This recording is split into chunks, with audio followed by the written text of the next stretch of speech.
नमस्कार, मैं सुखान। दिन भर की खबरों में सबसे पहले डालते हैं नजर आज के मुख्य समाचारों पर। राजकीय एनएमपीजी कॉलेज में आयोजित होगा जिला स्तरीय स्वतंत्रता दिवस समारोह, तैयारियों को लेकर एडीएम ने ली समीक्षा बैठक। राजकीय एनएमपीजी कॉलेज खेल मैदान में हुआ स्वतंत्रता दिवस के जिला स्तरीय समारोह का पूर्वाभ्यास। लंबी स्किन डिजीज से प्रभावित बेसहारा गोवंश को रखा जाए गौशालाओं में, पशुपालन विभाग के संयुक्त निदेशक ने नगर परिषद आयुक्त को लिखा पत्र। लंबी स्किन डिजीज से जिले में 1386 गायों की मौत, शनिवार को हुई 186 गायों की मौत। अहिंसा मार्च के जरिए भाईचारे और एकता का दिया संदेश। जिला अहिंसा बोर्ड के संयोजन में जिला मुख्यालय पर अहिंसा मार्च का हुआ आयोजन। अब खबरें विस्तार से। स्वतंत्रता दिवस का जिला स्तरीय समारोह सोमवार को टाउन स्थित राजकीय एनएमपीजी कॉलेज में आयोजित किया जाएगा। जिला स्तरीय समारोह की तैयारियों को लेकर शनिवार को एडीएम प्रतिभा देवटिया की अध्यक्षता में कलेक्ट्रेट सभागार में समीक्षा बैठक का आयोजन किया गया। बैठक में एडीएम ने बताया कि जिला स्तरीय कार्यक्रम सुबह 9 बजे राजकीय एनएमपीजी कॉलेज ग्राउंड पर प्रारंभ होगा। इसके बाद राष्ट्रीय गान, मुख्य अतिथि की ओर से परेड का निरीक्षण, रंग बिरंगे गुब्बारे छोड़ना, मार्च पास्ट, महामहिम, राज्यपाल के संदेश का पठन और प्रशस्ति पत्रों का वितरण, व्यायाम प्रदर्शन, सांस्कृतिक कार्यक्रम और विभिन्न विभागों की ओर से झांकी व तिरंगा रैली का आयोजन होगा। देवटिया ने बताया कि जिला स्तरीय कार्यक्रम में जनप्रतिनिधियों, विभिन्न सामाजिक संस्थाओं के प्रतिनिधि और गणमान्य नागरिकों को आमंत्रित किया गया है। सभी सरकारी अधिकारियों और कार्मिकों को भी कार्यक्रम में शामिल होने के निर्देश दिए गए हैं। उन्होंने बताया कि जिला स्तरीय कार्यक्रम से पहले सुबह 8 बजे जिला कलेक्टर निवास और जिला कलेक्टर की ओर से ध्वजारोहण किया जाएगा। इसके बाद कलेक्ट्रेट परिसर में कलेक्टर की ओर से ध्वजारोहण किया जाएगा। जिले भर में सभी राजकीय कार्यालयों पर कार्यालयाध्यक्ष ध्वजारोहण करेंगे। बैठक में एडीएम ने कहा कि जिला स्तरीय कार्यक्रम में व्यायाम और सांस्कृतिक कार्यक्रमों में सरकारी के साथ साथ प्राइवेट स्कूल व कॉलेजों की भी भागीदारी सुनिश्चित हो। एडीएम ने बताया कि हर बार की तरह इस बार भी प्रशासन, पुलिस और पत्रकारों की टीम के बीच मैत्री क्रिकेट मैच का आयोजन किया जाएगा। आज 15 अगस्त 2022 को सम्मानपूर्वक और गरिमामय तरीके से मनाने के लिए समस्त जिला स्तरीय अधिकारियों की मीटिंग आयोजित की गई है, जिसमें मुख्य रूप से राष्ट्रीय गान आयोजन करना और सांस्कृतिक कार्यक्रम, परेड, पिट्टी, इस संबंध में विभिन्न अपने संबंधित विभागों को निर्देश जारी किए गए और साथ ही सभी को ये अनुरोध किया गया है कि आपको सौंपे गए दायित्व आप समय पे करना सुनिश्चित करें। स्वतंत्रता दिवस पर आयोजित होने वाले जिला स्तरीय समारोह की तैयारियों का अंतिम पूर्वाभ्यास शनिवार को टाउन के एनएमपीजी कॉलेज परिसर के खेल मैदान में आयोजित किया गया। जिला पुलिस अधीक्षक डॉक्टर अजय सिंह, एडीएम प्रतिभा देवटिया और एडिशनल एसपी जसाराम बोस ने इसका जायजा लिया। अधिकारियों ने मार्च पास्ट, बैंड वादन, व्यायाम प्रदर्शन और सांस्कृतिक कार्यक्रमों का पूर्वाभ्यास देखा। पूर्वाभ्यास कार्यक्रम में प्रतिभागियों ने जोश और उत्साह के साथ हिस्सा लिया। इस दौरान एडीएम ने मुख्य समारोह स्थल पर साफ सफाई, पेयजल, बैठने की व्यवस्था आदि को लेकर संबंधित अधिकारियों को निर्देश भी दिए।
Hello hello hello hello.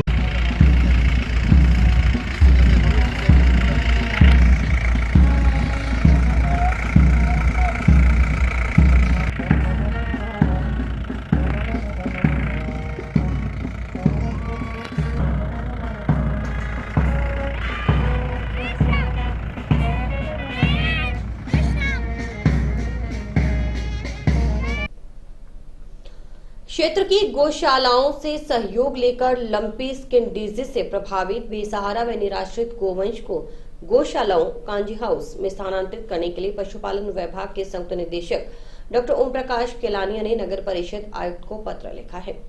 पशुपालन विभाग के संयुक्त निदेशक डॉक्टर ओम प्रकाश केलानिया ने बताया कि वर्तमान में जिले में गोवंश में फैल रही महामारी लंपी स्किन डिजीज का प्रकोप जारी है।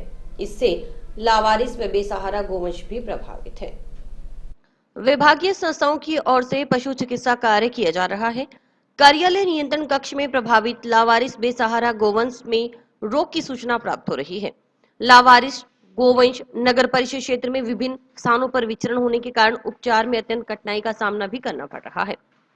संयुक्त निदेशक डॉक्टर किलानिया ने बताया कि जिले में निराश्रित लावारिस गोवंश के लिए गोपालन विभाग राजस्थान जयपुर की ओर से जारी किए गए दिशा निर्देश अनुसार सार्वजनिक स्थल सड़कों पर विचरण कर रहे निराश्रित लावारिस गोवंश को गौशालाओं में स्थानांतरित किए जाने की संपूर्ण जिम्मेदारी संबंधित स्थानीय निकाय और पंचायती राज संस्थाओं की है। राजकीय सहायता प्राप्त गौशालाओं को निराश्रित गोवंश को उसकी कुल क्षमता का कम से कम 10% तक अनिवार्य रूप से स्वीकार करना होगा। इस आशय के आदेश जिले की सभी गौशालाओं कांजी हाउस को किए जा चुके हैं। नगर परिषद क्षेत्र हनुमानगढ़ में एक जिला स्तरीय नंदीशाला, 2 कांजी हाउस और 4 गौशालाएं संचालित हैं। इस संबंध में गौशालाओं कांजी हाउस और संबंधित विभागीय संस्थाओं को गौशाला कांजी हाउस में रोग से प्रभावित गोवंश के लिए अलग से बाड़ा बनाने के लिए निर्देशित किया जा चुका है। हमारे पास जैसे आजकल सभी को जानकारी में है कि लंपी स्किन डिजीज़ के नाम से रोग गायों में काफ़ी है और शहरी क्षेत्र में हम देखते हैं कि जो लावारिस गोवंश है, बेसहारा गोवंश सड़कों पे घूम रहा है, उनमें भी इस तरह का है। तो हमारा विभाग, जो हमारी अस्पताल हैं, पशु चिकित्सा संस्थाएं हैं, वो सब उनका उपचार कर रहे हैं। लेकिन व्यवहारिक तौर पे समस्या ये आती है कि जैसे एक जगह हमने उपचार किया तो वही गोवंश थोड़ी देर बाद किसी और जगह पहुँच जाता है, वहाँ से फिर हमारे पास रिपोर्ट आ जाती है, तो वहाँ पहुँच जाए तो कई बार डबल डोजिंग होने का खतरा रहता है। इस तरह की समस्या सामने आ रही है। तो हमारी नगर परिषद से इस संबंध में वार्ता भी हुई और उनको लेटर भी लिखा गया है कि जो भी लावारिस गोवंश रोगग्रस्त घूम रहा है तो नगर परिषद, क्योंकि ये उनकी जिम्मेदारी है कि सही स्थान पर उनको पहुँचाया जाए, तो उसके लिए कोई व्यवस्था करके, वाहन की व्यवस्था करके, कर्मचारी लगा के नज़दीकी गौशाला में, जो नगर परिषद अपने खुद के कांजी हाउस चलाती है, उसमें उनको स्थानांतरण करवावे, अलग बाड़े में रखवावे वहाँ, ताकि सही तरीके से हमारे विभागीय कर्मी वहाँ उपचार कर सकें उनका। और सड़कों पे अगर वो ज़्यादा घूमता फिरता रहेगा वही गोवंश, तो बीमारी के ज़्यादा फैलने का आशंका है। तो हम नगर परिषद से ये अपेक्षा करते हैं कि वो सहयोग करके, गौशालाओं से ये अपेक्षा करती हैं। हमारे यहाँ से इस संबंध में उनको लेटर लिखा जा चुका है, पूर्व में भी कई लेटर लिखे जा चुके हैं। तो ये एक टीम बना के इस तरह का कार्य सुनिश्चित किया जाना चाहिए ताकि एक तो रोग ज़्यादा ना फैले। अब वैसे रोग नियंत्रण की स्थिति में आ रहा है क्योंकि सभी विभाग हमारे पूरा उसका उपचार करने में लगे हुए हैं। विभाग में प्राप्त औषधियाँ हमारे पास हैं। सभापति घनश्याम बंसल ने बताया कि लंपी स्किन डिजीज से मरने वाले गोवंश को नगर परिषद के ठेकेदार की ओर से संग्रह रोड पर रेलवे लाइनों के पास गन्ना फार्म में जेसीबी से गहरा गड्ढा खुदवाकर दफनाया जा रहा है। वहीं शहरी क्षेत्र में विचरण कर रहे निराश्रित व इस बीमारी से ग्रसित गोवंश को नगर परिषद की गौशालाओं में इसलिए नहीं रखा जा सकता क्योंकि इनसे अन्य गोवंश को संक्रमण फैलने का खतरा है। लंपी वायरस डिजीज के लिए जो नगर परिषद के द्वारा व्यवस्था की गई है, उसमें जो भी मृत पशु लंपी वायरस से मृत होता है उसे हमारे नगरपालिका के ठेकेदार के द्वारा उठाकर रेलवे लाइन के साथ गन्ना फार्म में नगर परिषद की जेसीबी से खड्डे खोद के उनको दबाया जा रहा है ताकि संक्रमण आगे नहीं फैले। वर्तमान में जो आवारा पशु शहर में विचरण कर रहे हैं, उन्हें जो नगर परिषद की गौशालाएँ व नंदीशालाएँ वर्तमान में संचालित है, उनमें ले जाकर इसलिए नहीं रख सकते कि वहाँ पर जो पशु वर्तमान में रह रहे हैं उनमें भी इनका संक्रमण नहीं फैले। इस कारण से इन्हें बाहर सड़क से ले जाकर नगरपालिका में परिसर में नहीं रख रहे। पशुपालन विभाग के निर्देश प्राप्त हुए हैं। वर्तमान में जो मेला ग्राउंड है वहाँ पर व्यवस्था किए जाने की सोच रहे हैं कि वहाँ पर चारा पानी की व्यवस्था करके वहाँ पर इन्हें रोका जा सके। इस हेतु हम उप निदेशक जो पशुपालन विभाग के हैं डॉक्टर, उनसे बात की जा रही है शीघ्र इसमें समस्या में हल किया जाएगा। सर, एक आवारा पशु शहर में काफ़ी हो गए, नुकसान लोगों का काफ़ी हो रहा है। आवारा पशु वाकई में बहुत ज़्यादा हो रखे हैं। अब आवारा पशुओं को पकड़ भी नहीं सकते, क्योंकि संक्रमण से जहाँ भी लेके जाएंगे वहाँ संक्रमण फैलने का खतरा होगा। अंदर के जो पशु हैं उनमें संक्रमण फैल सकता है। वर्तमान में ये लंपी डिजिट जो बीमारी पर रोक हो जाए तभी कुछ कार्रवाई कर पाएंगे। जिले में अब तक लंपी स्किन डिजीज से 1386 गायों की मौत हो चुकी है। रोजाना करीबन 200 गायों की इस बीमारी की चपेट में आने से मौत हो रही है। शनिवार को ही जिले में लंपी स्किन डिजीज से ग्रसित 186 गायों की मौत हुई। पशुपालन विभाग के डॉक्टर किशोर कुमार लैब प्रभारी के मुताबिक शनिवार को 265 गाय लंपी स्किन डिजीज की चपेट में आई, जबकि 186 गोवंश की मौत हुई, जो शुक्रवार की अपेक्षा कम है। शुक्रवार को 208 गाय की मौत हुई थी। अभी तक जो डाटा प्राप्त हुआ है यहाँ पर हनुमानगढ़ डिस्ट्रिक्ट में, उसके अनुसार अभी तक टोटल आज के जो इन्फेक्टेड हुए हैं वो है 2065 पशु इन्फेक्टेड हुए और टोटल डेथ हुई है वो 186 है, जो कल की बजाय कम है, क्योंकि कल 2008 के करीब डेथ हुई थी। अभी तक के जो डाटा प्राप्त हुए हैं उसके अनुसार टोटल हमारे 2,55,612 पशुओं की सर्वे किया जा चुका है। इसमें से 23,164 पशु जो है वो इन्फेक्टेड पाए गए हैं। इन्फेक्टेड पशुओं का इलाज चल रहा है, तो उसमें से जो अभी तक जो मौत हुई है ज़िले के अंदर वो 1386 पशुओं की मौत हो चुकी है। जिले भर में शनिवार को राष्ट्रीय लोक अदालत का आयोजन किया गया। इनमें सैकड़ों प्रकरणों का निपटारा किया गया। समझाई से लोगों ने राजी होकर विवाद सुलझाए, वहीं पारिवारिक प्रकरणों का भी निस्तारण किया गया। सुलह के बाद कई दंपति साथ रहने को राजी हो गए। उनको लोक अदालत में मालाएं पहनाकर विदा किया गया। जिला विधिक सेवा प्राधिकरण की ओर से प्राधिकरण अध्यक्ष व जिला एवं सत्र न्यायाधीश संजय मागो के निर्देशन में न्यायालय परिसर स्थित एडीआर भवन में राष्ट्रीय लोक अदालत का आयोजन हुआ। लोक अदालत में वैवाहिक, पारिवारिक विवाद, मोटर वाहन दुर्घटना क्लेम, सभी दीवानी मामले, श्रम एवं औद्योगिक विवाद, पेंशन मामले, वसूली, सभी राजीनामा योग्य मामलों का राजीनामा से निस्तारण किया गया। प्रकरण में समझाई से राजीनामा होने पर लोग खुशी खुशी घर लौटे।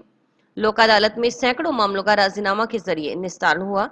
लोक अदालत में विभिन्न प्रकरणों में लाखों रुपयों के अवार्ड भी पारित किए गए।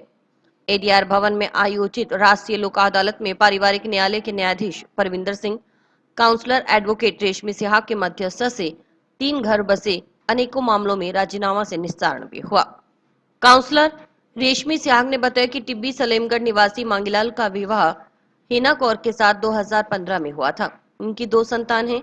मनमुटाव के चलते पति पत्नी 2018-19 से अलग रह रहे थे। वहीं गोलूवाला निवासी शौपत राम व संदीप का विवाह 2012 में हुआ था। इनके भी 2 संतान हैं। दंपति 2019 से अलग अलग रह रहा था। राष्ट्रीय लोक अदालत में प्रकरण रेफर होने पर लंबी समझाइश के बाद इन दोनों दंपतियों का राजीनामा करवाकर पुनरू घर बसाया गया है। दोनों दंपति को माला पहनाकर खुशी खुशी घर रवाना किया गया। सिहाग ने बताया कि इस बार की लोक अदालत में एक अहम फैसला भी हुआ। उन्होंने कहा कि लोगों में आम धारणा होती है कि जब सहमति से तलाक लग गया है उसमें राजीनामा नहीं होता, घर नहीं बसते, लेकिन सरवजीत कौर और दलराज सिंह के मामले में ऐसा नहीं हुआ। सहमति से तलाक होने के बाद भी करीब 1.5 साल बाद समझाई से दोनों पति पत्नी एक बार फिर साथ रहने को राजी हुए और खुशी खुशी घर को रवाना हुए। इसमें अधिवक्ता सुरेंद्र शर्मा व हेमराज वधवा के प्रयास सराहनीय रहे। सिहाग ने बताया कि दोबारा घर बसाने वाले दंपतियों को भविष्य में आपसी मामलों को घर की 4 दीवारी में ही सुलझाने के लिए प्रेरित किया गया, ताकि पति पत्नी में आपसी मनमुटाव न बढ़े। जिला विधिक सेवा प्राधिकरण सचिव एवं अपर जिला एवं सेशन न्यायाधीश संदीप कौर ने कहा कि लोक अदालत में राजीनामा करने से पक्षकारों का समय और धन दोनों की बचत होती है और दोनों पक्षों की जीत होती है, किसी भी पक्ष की हार नहीं होती। ऑनरेबल रालसा के निर्देशानुसार और श्रीमान संजीव जी मागो डिस्ट्रिक्ट जज साहब के मार्गदर्शन में आज पूरे हनुमानगढ़ में राष्ट्रीय लोक अदालत का आयोजन किया जा रहा है। हमने इसमें judicial courts, revenue courts, permanent लोक अदालत, कंज्यूमर कोर्ट सभी के राजीनामा योग्य प्रकरण रेफर किए हैं। आज की राष्ट्रीय लोक अदालत में तकरीबन 9000 केसेस रेफर किए गए हैं। बेंच संख्या 1 श्रीमान पलविंदर सिंह जी ADJ1 साहब की बेंच के द्वारा फैमिली प्रकरण 3, जिसमें पति पत्नी के आपसी झगड़े के मामला थे जो राजीनामा के आधार पर सुलझाए गए हैं। इनमें से सरबजीत कौर बनाम दलराज सिंह, ये पक्षकार जो लेडी हैं ये बनवाला से हैं और दलराज सिंह उत्तम सिंह वाला के रहने वाले हैं। ये पति पत्नी 2020 से अलग रह रहे थे, लेकिन इस बेंच के अधिकारीगण सदस्यगण द्वारा जो समझाइश की गई उसके आधार पर पति पत्नी ने अब अपनी सारी गलतफहमियां दूर करते हुए एक साथ रहने का फैसला किया है। मांगीलाल बनाम हिना कौर का एक और मामला है जो फैमिली कोर्ट का था, जिसे लोक अदालत की बेंच संख्या 1, जिसके अध्यक्ष श्री पलविंदर सिंह जी ADJ1 साहब हैं, उन्होंने समझाइश के बाद दोनों पक्षकारान को आपस में एक साथ प्यार से रहने के लिए तैयार किया है। ये जो पति हैं मांगीलाल, ये हनुमानगढ़ टाउन के निवासी हैं। हिना कौर टिब्बी की रहने वाली हैं। ये पति पत्नी 2018 से अलग रह रहे थे। इनके 2 बच्चे भी हैं और समझाइश के बाद दोनों ने एक साथ घर जाने का फैसला किया है। शांति एवं अहिंसा निदेशालय के निर्देशानुसार शनिवार को जिला अहिंसा बोर्ड के संयोजन में जिला मुख्यालय पर अहिंसा मार्च का आयोजन किया गया। अहिंसा मार्च से पहले जिला कलेक्ट्रेट परिसर स्थित राष्ट्रपिता महात्मा गांधी की प्रतिमा पर पुष्पांजलि अर्पित की गई। अहिंसा मार्च का आयोजन राजीव गांधी स्टेडियम तक किया गया।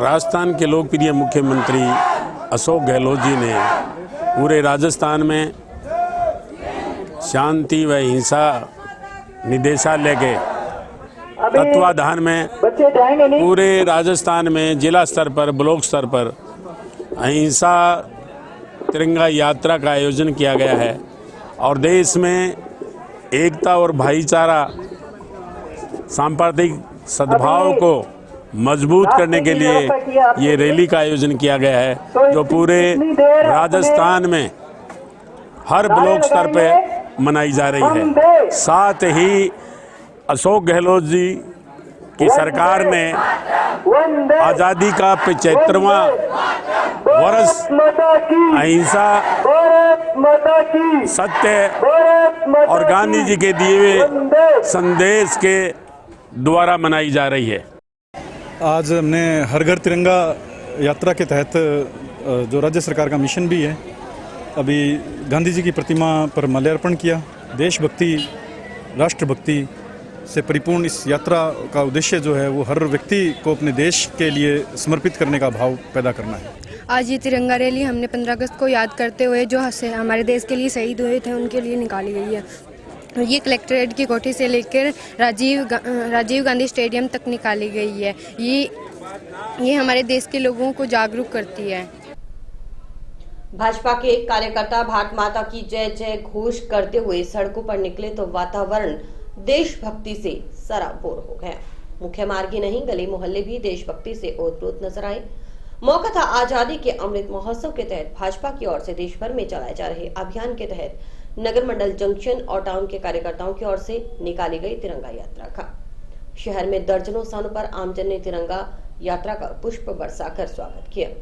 तिरंगा यात्रा को पूर्व सिंचाई मंत्री डॉक्टर राम प्रताप ने झंडी दिखाकर रवाना किया।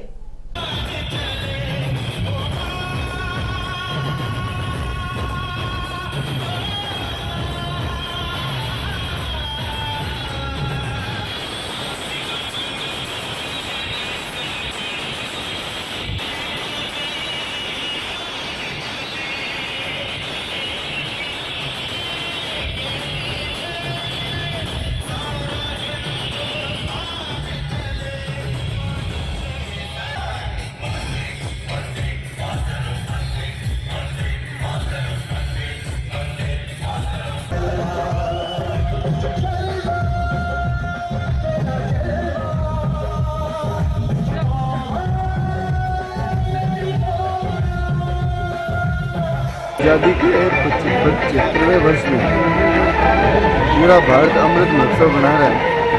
इसी के तहत भारतीय जनता पार्टी के पूरे जिले में नहीं, पूरे राजस्थान में नहीं, बल्कि पूरे भारतवर्ष में हर मंडल पर कार्यक्रमों का आयोजन किया जा रहा है, जिसमें तिरंगा यात्रा, घर घर तिरंगा बांटना ये प्रमुख है।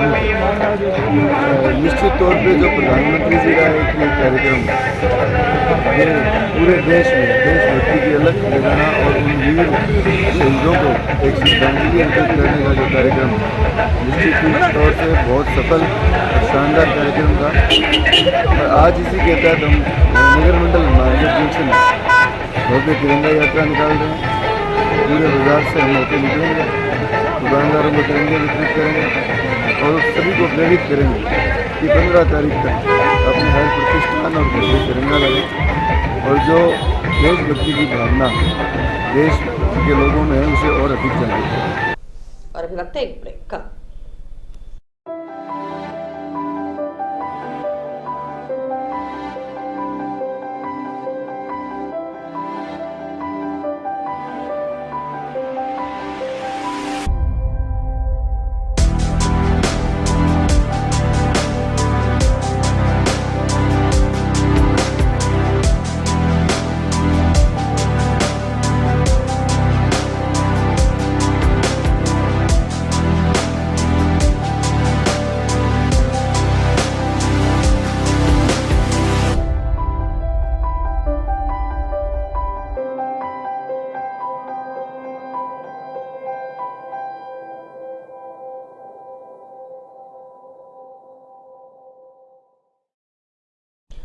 जंक्शन के गांधीनगर स्थित आदर्श बाल निकुंज स्कूल में शनिवार को स्वतंत्रता सेनानियों का आजादी में योगदान विषय पर गोष्ठी का आयोजन किया गया। कार्यक्रम के मुख्य अतिथि जिला शिक्षा अधिकारी माध्यमिक हंसराज जाजेवाला, नगर परिषद की पूर्व उप सभापति व पार्षद नकीनाबाई, पार्षद गुरदीप सिंह बराड़ व आशीष गौतम थे। अध्यक्षता विद्यालय संस्थापक फूल सिंह ने की।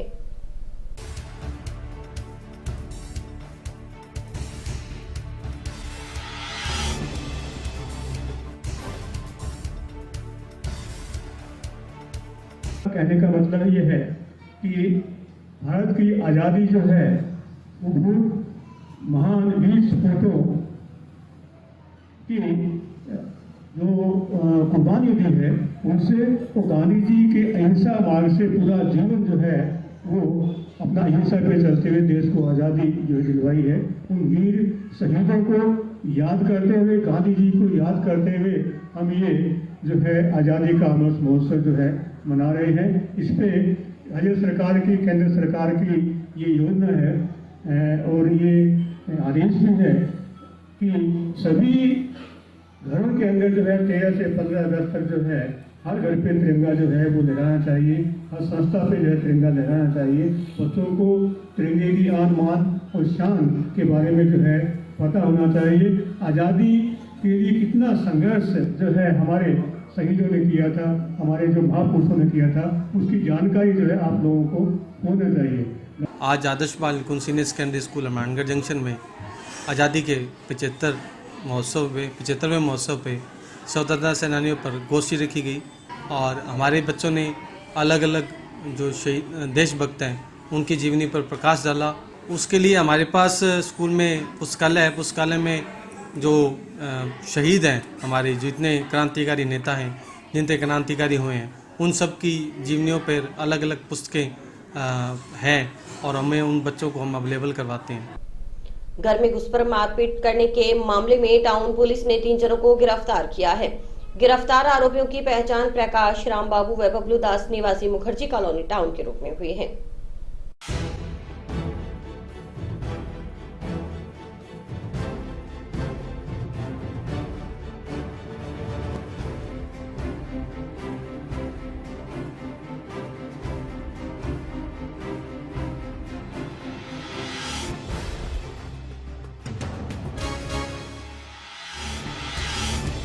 ये 28 तारीखों को झगड़ा हुआ, 29 में मुकदमा हुआ, 449 नंबर मुकदमा है जिसमें 458 लगे थे। गिरफ्तार किया है 3 मुलजिमों को। आज राउत सर पेश करेंगे। एक का तो है प्रकाश, एक का है राम बाबू, तीसरे का नाम है बबलू जी। ये मुखर्जी कॉलोनी हनुमानगढ़ टाउन के ही है। पड़ोसी से मारपीट किए, घर में घुसकर रात के समय। हाँ, वो प्रकाश और राम बाबू के खिलाफ एक मुकदमे हैं पहले। जंक्शन शहर में एक घर के बाहर खड़ी कार को गोधों ने टक्कर मार दी। इससे कार का काफी नुकसान हो गया। कार मालिक व पेशे से चिकित्सक ने हुए नुकसान का नगर परिषद से मुआवजा मांगा है। इस संबंध में कार मालिक की ओर से शनिवार को नगर परिषद आयुक्त को ज्ञापन सौंपा गया।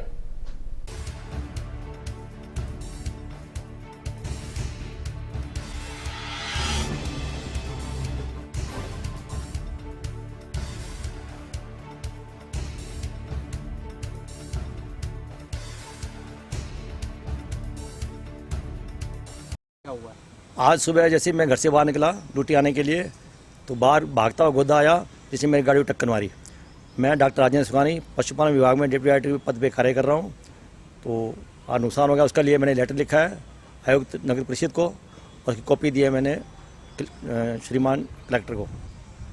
ये जो आवारा पशु घूम रहे हैं ना, तो नगर परिषद की जनरली ड्यूटी है कि उनको गौशाला में पहुँचाए। हमने कई बार डिपार्टमेंट की तरफ से भी लेटर लिखा गया है, लेकिन अभी तक कोई कार्य हुई नहीं।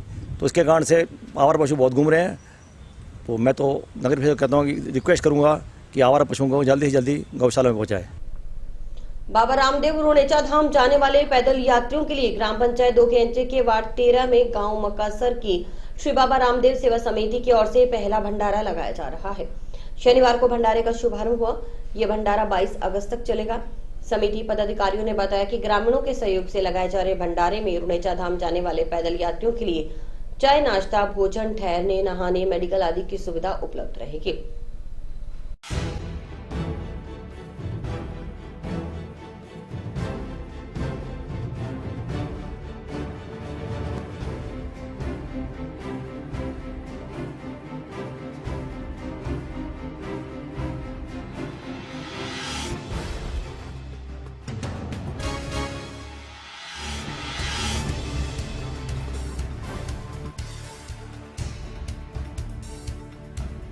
कमेटी का नाम बाबा रामदेव संस्थान, ग्राम पंचायत 2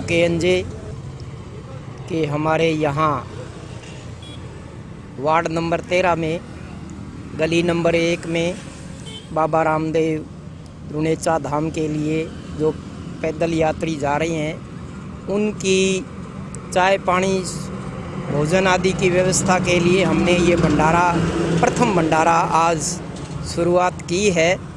और भगवान से प्रार्थना करते हैं कि हमारा ये भंडारे का जो कार्य है ये निर्विघ्न और निष्पक्ष रूप से निरंतर प्रभु इच्छा तक चलता रहे, ऐसी हम कामना करते हैं। ये आज से आगामी 12-13 दिनों के लिए जब तक यात्री आते रहेंगे तब तक हम भंडारा चालू रखेंगे। जिला कारागृह के सामने ITI कॉलोनी में बाबा रामदेव सेवा समिति का चौथा भंडारा भी शनिवार को शुरू हुआ। ये भंडारा 21 अगस्त तक चलेगा। भंडारे में रुणेचा धाम जाने वाले पैदल यात्रियों के लिए भोजन, चाय, नाश्ता, रहने और मेडिकल, नहाने आदि की सुविधा रहेगी। समिति के गोपाल दास ने बताया कि समिति की ओर से 2015 से भंडारा लगाया जा रहा है।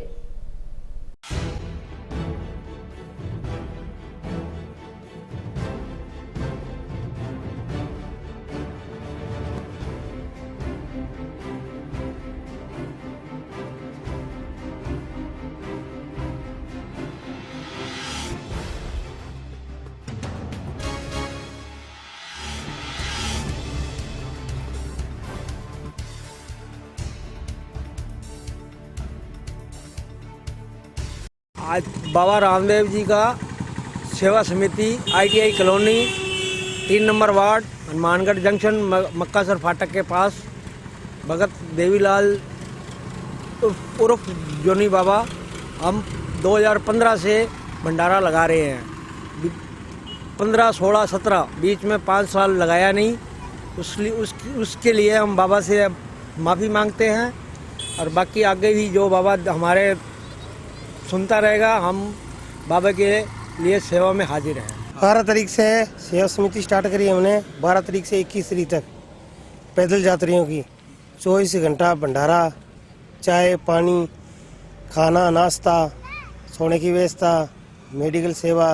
यात्री को जो पैदल यात्री चल रहे हैं उनके लिए 100 सेवा है और 24 घंटा चालू है। 24 घंटा बाबा का भंडारा चालू है पैदल यात्रियों का। 12 तारीख से लेके 21 तारीख तक रामदेवरा पैदल यात्रियों के लिए। जो सड़क के किनारे ना चले, सड़क के साइड में चले, थोड़ा कच्चे रास्ते में चले, सड़क के ऊपर ना चले। साधन चल रहे हैं उनका बचाव करके आगे पीछे देख के यात्री भाई और आगे पीछे देख के चलो। टाइम्स पब्लिक स्कूल टाउन में आजादी का अमृत महोत्सव के तहत सांस्कृतिक कार्यक्रम का आयोजन किया गया। कार्यक्रम की शुरुआत विद्यार्थियों द्वारा राष्ट्रीय ध्वज के साथ भारतीय मातृभूमि का प्रतीक चिन्ह बनाकर की गई। सांस्कृतिक कार्यक्रम की शुरुआत टाइम्स ग्रुप के chairman doctor Sagarmal Laddha, director Gopal Laddha और विशेष अतिथि Govind Kumar Laddha, chief manager SBI विद्यालय प्रधानाचार्य देवकीनंदन महर्षि ने मां सरस्वती की प्रतिमा के आगे दीपक प्रज्वलित कर की।